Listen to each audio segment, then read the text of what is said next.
So it's 2026, it's a brand new year. It's that time of the year where we're all making plans.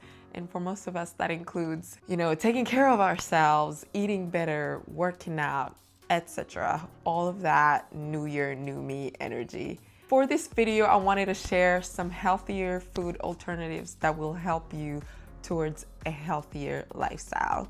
Some of these I've been trying out myself in the past couple of months and they've worked great for me, and some I plan to implement in this new year. If you're trying to make healthier food choices and not have to give up everything that you love, I'm sharing super practical little food changes that you can add to your diet, because it's never about not having all the fun stuff.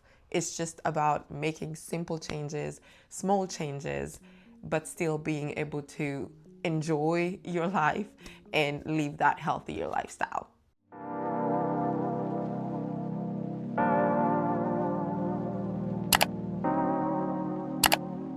Hey beautiful people, it's your girl Balbine. Welcome and welcome back. And first off, Happy New Year. I hope you and yours are well. I hope you started off the year beautifully, and I hope you have a wonderful year. I'm wishing that. Sending big hugs to all of you guys. So for me, the start of the year is usually that time where I make lots of plans. I'm thinking of all the things that I want to achieve in that year. And this year, one of the things that I had on my list was to eat healthier. And this is something that I've already started, so it's not just necessarily starting at the top of the year, but I want to make sure that this year I have that and at the front of my mind, that I keep eating healthier and just making changes to make sure every meal that I have is good for me. So as I was making that plan, I thought, you know who would like this? I just thought I would share some of the few small changes that I've made to my diet that have made a difference, and some that I plan to actually implement this year as well, in hopes that it helps you guys as well on your healthier journeys. So yeah, let's jump right into the video. Let's start with number one, drinks. Drinks will rack up your calories so fast, and they give you nothing in return. So like, I used to drink a lot of sodas, regular soda, juice. That was my thing. I will not have a meal without a juice. Teas, sweet teas. Don't even start with the coffees. Starbucks hated to see me coming. Hated to see me coming, okay? I was the iced coffee with whipped cream kind of girl. But you don't realize that those drinks, they're empty calories. Like, I would have a Starbucks and it's easy 500 calories with absolutely nothing. And I am hungry in the next hour, okay? So you're drinking your calories and still not getting any fullness, any satisfaction from it. I sound like that meme. There is no vision, there is no passion, there is no vision, there is no aggression, there is no fucking mindset in this football club. Nothing is there.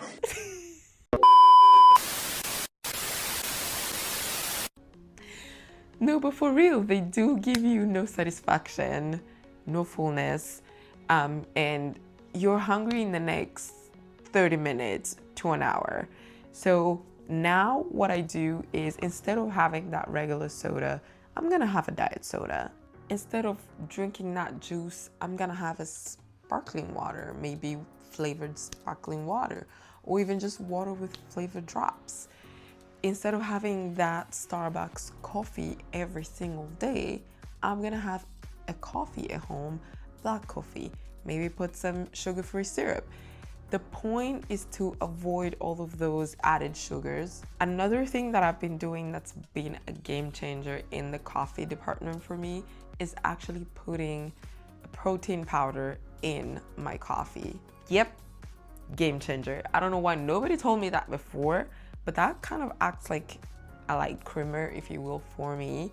And I don't have to put much more to it. It feels like I'm drinking a fancy coffee, but I'm also getting my macros. I'm hitting that protein. I'm making sure that my drinks are not empty calories that I'm drinking. So that's actually one that I would absolutely 1,000,000% recommend. Try it out if you're a coffee kind of person. But yeah, just switching from regular juices and sodas and all that to more of low calorie options is absolutely the way to go. Don't get me wrong, I will still have that Starbucks, but it's just not a day-to-day thing. It's once in a while, you know, plan on it, or maybe I'm on a trip, sure, I will definitely have that Starbucks, but on a day-to-day, no, nope. Next, let's talk about the snacks. You know the ones, the chips, the cookies, the snacks. Let's talk about them. Look, I'm not even gonna lie. This one hurt my feelings, okay? Because I am a snack kind of person. That bag of chips, yeah, it's no more because I sat down and I ate it all in one sitting, okay? This one was really, really hard for me. When I say hard, I mean really hard. I think this is one that I missed the most out of the list. Even to this day, like, a good bag of chips is always on my mind, sadly.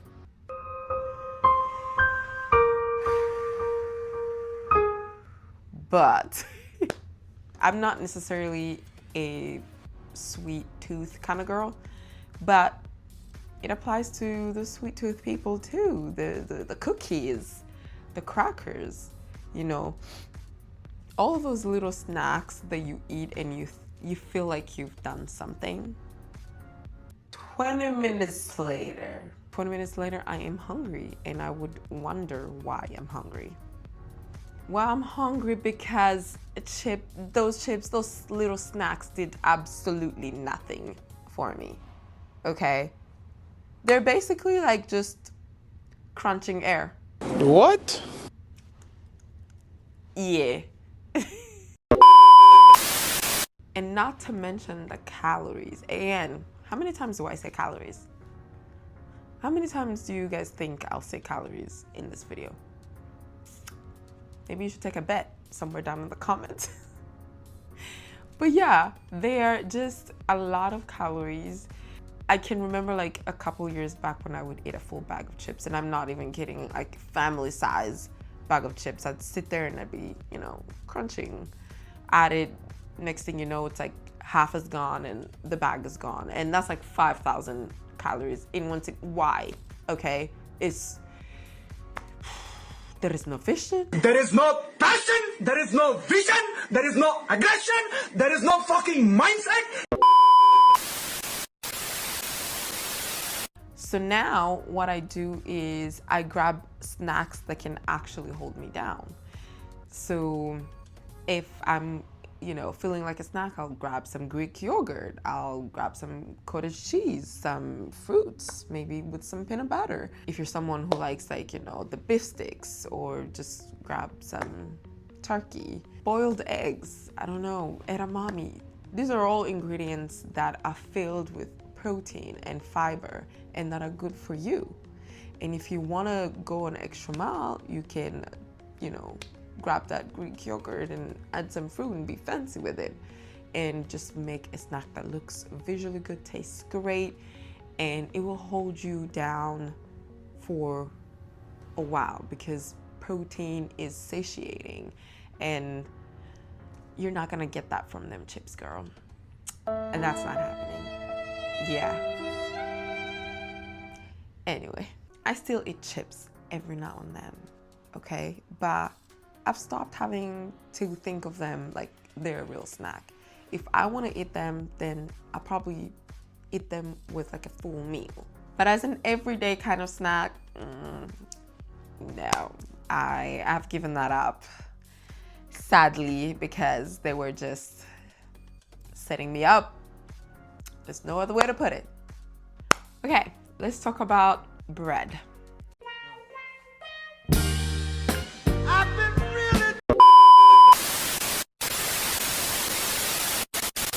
So I'm not anti-eating bread, okay? Hear me out. I'm not.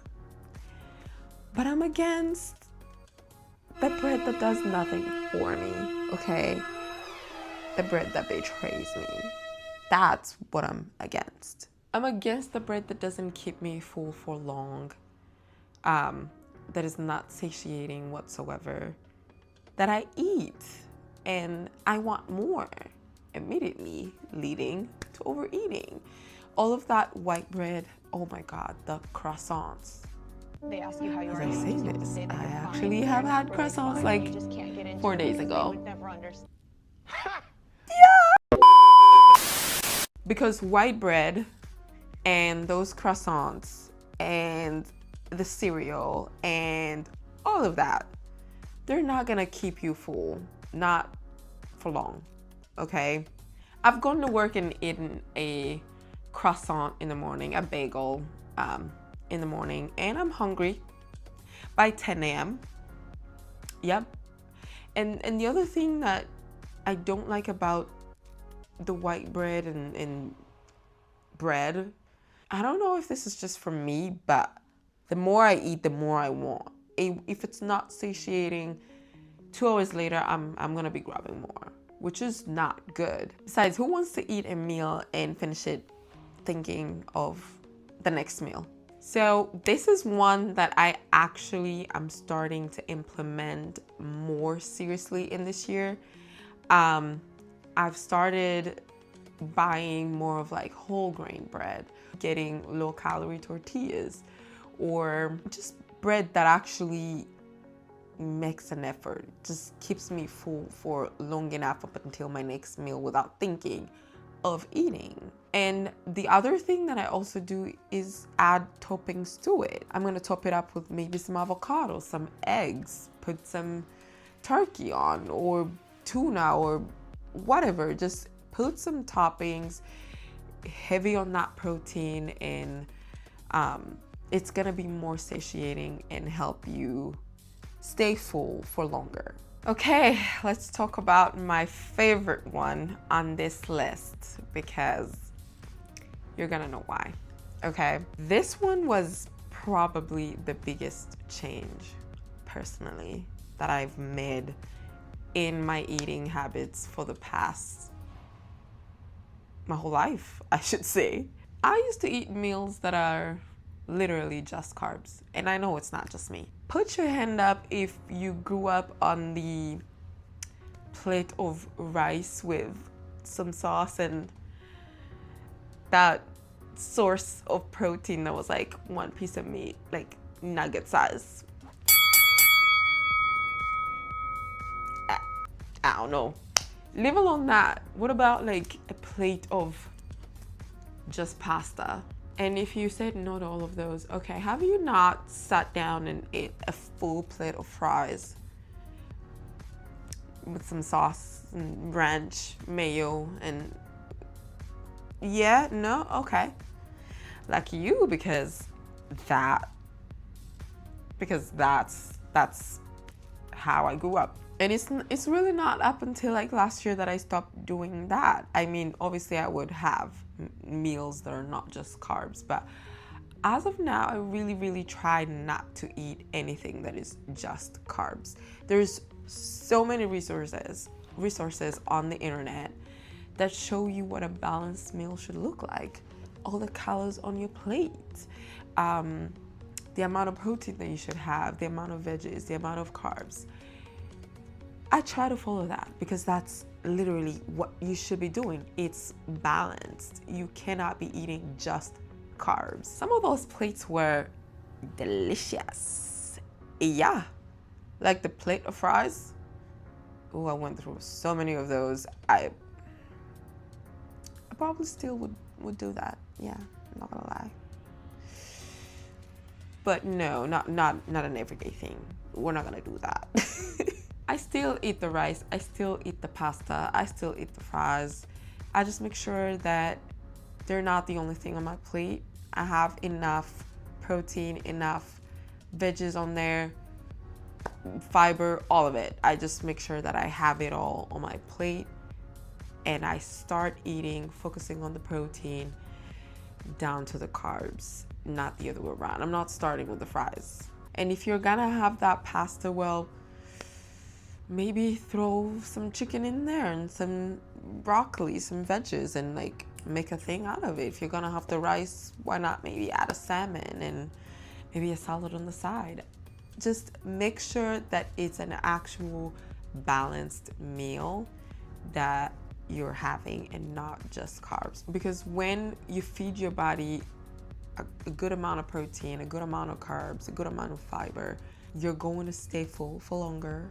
Your energy is gonna get better. And again, you're not going to be hunting for snacks almost immediately. Okay, so next we're gonna talk about sauces. All of you creamy sauces and whatnot. They are really delicious. I can understand why we go crazy with them. I'm gonna put myself in this equation, yeah.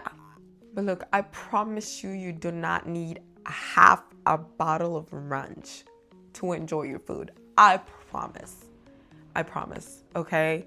So swap those heavy sauces and heavy ranch with maybe a Greek yogurt dip or Greek yogurt based sauce, or a light mayo, a light ranch.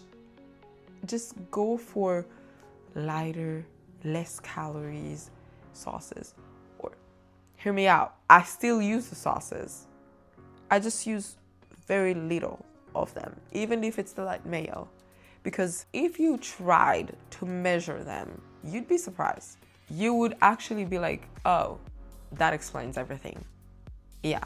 So swap out all your heavy sauces with some light sauces.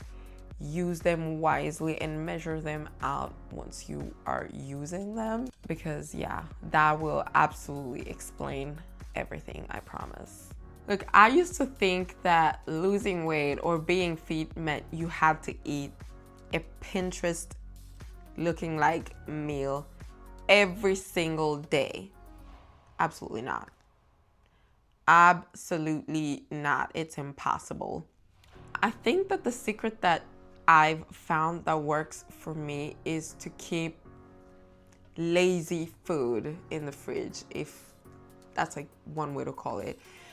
Think like rotisserie chicken or frozen vegetables or a bagged salad, already cooked and grilled chicken. Maybe it's some tuna packets or chicken cans. I don't know, what do you call the, yeah, I guess you could say chicken packets or tuna packets. Sometimes you're tired, maybe even from something that is actually good for you and been feeding your healthier lifestyle. Maybe you just went to the gym late today and you're coming home at night at 9 tired. That's me. But yeah, maybe you're coming home at 9 p.m. tired and you need to eat something healthy, but what I consider to be a lazy meal, and that's easy to put together in less than 10 minutes. Just, you don't have to cook. Having easy food in the fridge has really stopped me from having to just order takeout every single time. Just because I'm starving, or just because I'm lazy, or sometimes just because I have no plan. So it's really, really helped me to have ready to go things in the fridge that I can just easily put together. I think on the internet they're calling, what is it? I seen somebody that calls those girl dinners. So yeah, have girl dinners. Ready to go meals in the fridge. Now the next thing that I want to touch on is dessert. If you don't know and you're new here, I've lost a significant amount of weight in the past year. But I did not lose any of that weight just because I restricted myself from having any desserts, like all of these things that you hear on the internet. I lost weight because I stopped making it an everyday thing. I'm not having dessert every single night. What happens now is I plan it, and even though I say I'm not a sweet tooth kind of person, my husband is a sweet tooth. If there's an occasion, I'm not going to turn the cake away, I'll have a piece, small piece. Not an everyday thing to eat something so high in calories, so high in sugar. If I'm craving something sweet, let's say at the end of a night, instead of just gravitating towards just grabbing that ice cream, I would rather grab maybe like some Greek yogurt with fruits, or maybe just grab some fruit and put a little bit of dark chocolate on them. I just try not to have real dessert every single day, and if I am to have it, I plan it out. Because the thing is, the reason I say I still have it, even though truthfully I've probably not had real dessert in God knows how long, except maybe on a vacation or some occasion. But the thing is, when you tell yourself you're never going to have something, you're gonna crave it more. Yeah, you're going to crave it more. So I don't tell myself I'm never gonna have dessert. I just don't have it every single day. And I'll have it if I really, really, really need to, and I'll make sure that I portion it and not eat the whole cake. Okay, so the last one that I'm gonna touch on this video is mindless snacking. This one sounds simple, but it's so humbling, okay? Every time before I snack, I actually ask myself, am I hungry? Am I actually hungry? Or am I bored? Maybe I'm stressed. Or what's even worse is maybe I am just standing in the kitchen. I don't know if it's just me, but honestly, like someone who works from home, I find myself in my kitchen a lot, okay? A lot. For some reason, I feel like the instinct is to just open the fridge, open the cabinets. Yeah, sometimes you're snacking just because you're standing in the kitchen. And it's worth asking yourself, just pause. Am I actually hungry? If you are hungry, then yes, go ahead. If you're not, then maybe drink some water, maybe walk around. Just give yourself a little bit of time to be sure that you're hungry. That pause alone can save you from eating unnecessary calories just multiple times throughout the day for no reason. Yeah, it seems simple, but it will humble you if you're someone like me that would snack a lot. Not because I'm hungry, just honestly bored or stressed, or in my kitchen. So yeah, those are some changes that have made a big difference for me, and some that I'm hoping do make a huge difference for me this year. Nothing extreme, nothing miserable, just little changes that do add up and make a huge difference. Don't forget to like, subscribe, share. That helps me out enormously. And yeah, I hope you enjoyed the video, and I will see you in my next one. Mwah.